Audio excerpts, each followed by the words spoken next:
Hi అండి, అందరికీ నమస్కారం. రేపే మార్గశిర శుద్ధ షష్ఠి. దీన్నే సుబ్రహ్మణ్య షష్ఠిగా జరుపుకుంటాము. అసలు ఈ మార్గశిర శుద్ధ షష్ఠి రోజు సుబ్రహ్మణ్య షష్ఠిగా ఎందుకు జరుపుకుంటాము అలాగే సుబ్రహ్మణ్య షష్ఠి కథ ఏమిటి అనేది ఈ వీడియోలో తెలుసుకుందాము. మరి సుబ్రహ్మణ్య స్వామి అంటే మనందరికీ తెలుసు కదండి. శివుని యొక్క రెండవ కుమారుడే ఈ సుబ్రహ్మణ్య స్వామి. ఈయన్నే కుమారస్వామి, కార్తికేయుడు, స్కందుడు, షణ్ముఖుడు, అలాగే కొన్ని చోట్ల మురుగన్, గుహుడు అనే ఎన్నో పేర్లతో పిలువబడుతున్నాడు. ఇక మార్గశిర శుద్ధ షష్ఠిని సుబ్రహ్మణ్య షష్ఠిగా జరుపుకుంటాము.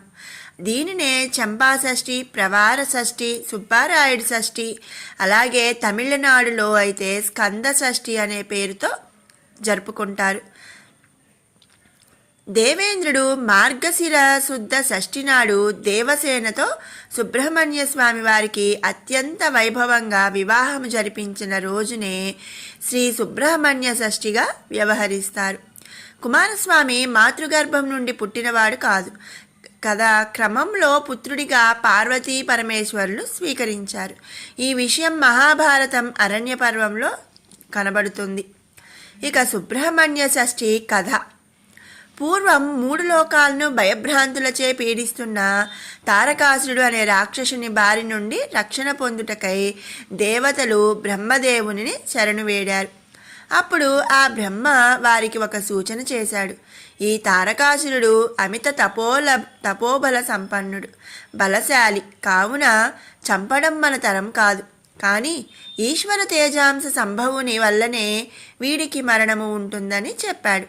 కావున మీరు శివుడికి హిమవంతుని పుత్రిక అయిన పార్వతీదేవితో వివాహం జరిపించండి. వారికి కలిగే పుత్రుడే తారకాసురుని సంహరించగల సమర్థుడు అవుతాడు అని తరుణోపాయం చెప్పాడు. దేవతలు శివుణ్ణి ఒప్పించి పార్వతితో పెళ్లి జరిపించారు.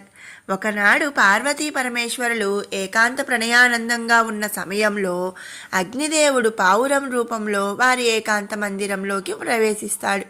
అది గమనించిన పరమశివుడు తన దివ్య తేజస్సును ఆ అగ్నిహోత్రినిలోకి ప్రవేశపెడతాడు. దానిని భరించలేక ఆ దివ్య తేజమును గంగా నదిలో విడిచిపెడతాడు.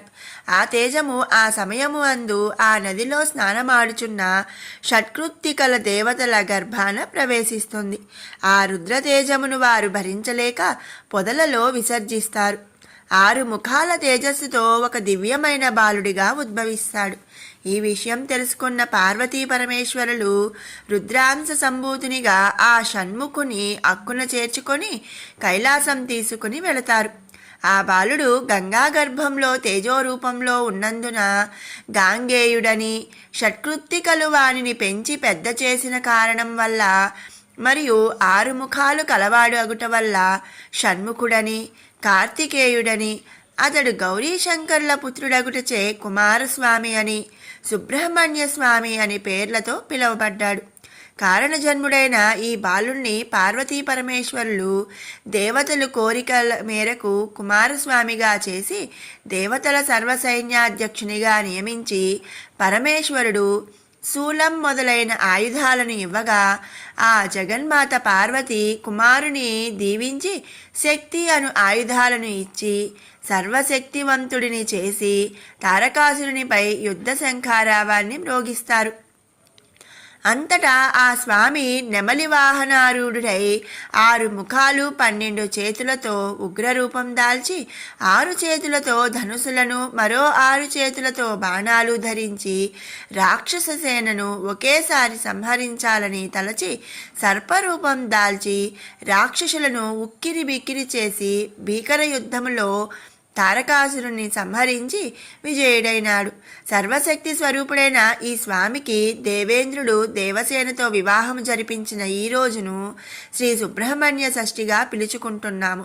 శ్రీ వల్లీ దేవసేన సమేత శ్రీ సుబ్రహ్మణ్యేశ్వర స్వామి వారికి భక్తులు కళ్యాణోత్సవములు, సహస్రనామ పూజలు అత్యంత వైభవంగా జరుపుతూ ఉంటారు.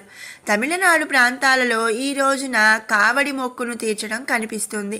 షష్ఠి నాడు కుమారస్వామి ఆలయానికి కావడి మోసుకొని పోవటమే దీనిలోని ప్రధానాంశం. ఈ కావడిలో ఉండే కుండలను పంచదారతోనూ పాలతోనూ నింపుతారు. కావడిలో మోసేవి వారి వారి మొక్కును బట్టి ఉంటుంది. ఈ పండుగ చాలా ప్రసిద్ధి చెందినది. నాగప్రతిష్ఠ చేసిన వారికి సంతానం కలుగుతుందనే నమ్మకం భక్తులలో ఉంది. సుబ్రహ్మణ్య షష్ఠి వ్రతంలో సామాజిక ప్రయోజనం కూడా కనబడుతుంది. ఈ వ్రత విధానంలో దానాలే ప్రధానమని తెలుస్తుంది. మరి విన్నారు కదండి, మార్గశుద్ధ షష్ఠిని సుబ్రహ్మణ్య షష్ఠి అని ఎందుకు పిలుస్తారు, ఈ సుబ్రహ్మణ్య షష్ఠి కథ ఏమిటి అనే విషయాన్ని మీకు ఈ వీడియో నచ్చినట్టయితే లైక్ చేయండి, షేర్ చేయండి. అలాగే మరిన్ని అప్డేట్స్ కోసం మన ఛానల్ని సబ్స్క్రైబ్ చేసుకోండి. Thanks for watching.